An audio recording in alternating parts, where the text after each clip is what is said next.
සුබ දවසක් සියලුම දෙනාට. ඉදියාප්ප, තෝසේ, පිට්ටු, පාන් සඳහා වඩාත් ගැළපෙන බිත්තර හොද්දක් හදාගන්නයි මම සූදානම් වෙන්නේ.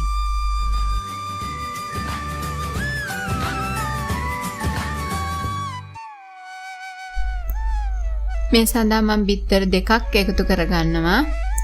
එකපාර බිත්තර කඩලා තාච්චියට එකතු කරගන්න එපා. මොකද නරක් වෙලා තියෙන්න පුළුවන්. ඔන්න මම දෙවෙනි බිත්තරෙත් කඩා ගන්නවා. අයියෝ මගේ දෙවෙනි බිත්තරේ නම් සවුත් වෙලා මම අර ඉස්සෙල්ලා කිව්වා වගේ අපි ඔක කෑමට එකතු කරගත්තා නම් මුළු කෑම එකම අයින් කරන්න සිද්ධ වෙනවා. මට දැන් ඉතුරු වෙලා තියෙන එක බිත්තරයයි. මම මේ බිත්තර එකතු කරගෙන මේ කිරි හොද්ද හදනවා. ඔයගොල්ලෝ පුරුද්දක් වශයෙන් මතක තියාගන්න බිත්තර වලින් කෑමක් හදනවා නම් වෙන වෙනම බිත්තර චෙක් කරලා ගන්න. මම දැන් තාච්චියට තෙල් ටිකක් එකතු කරගන්නවා. තෙල් ටික රත් වුණාට පස්සේ කරපිංචා, සුදු ලුණු, අමු මිරිස්, බීලුණු ටිකත් එකතු කරගත්තා. අබ ටිකකුත් එකතු කරගන්නවා. කඩාගත්තු බිත්තර එකතු කරගත්තා.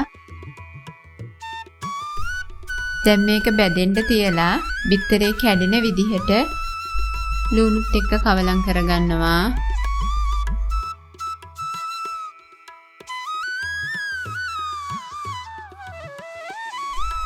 ඔන්න මම මිටි කිරි ටික දැන් එකතු කරගන්නවා.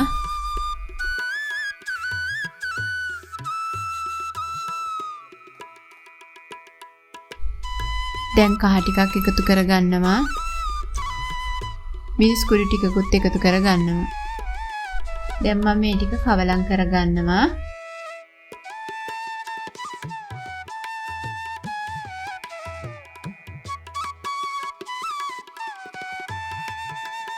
පොළොහල් ටිකක් එකතු කරගත්තා.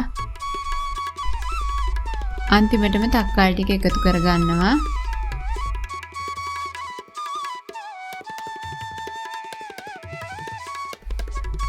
ලුණු ටිකක් දානවා. තුන පහ ටිකකුත් එකතු කරගන්නවා.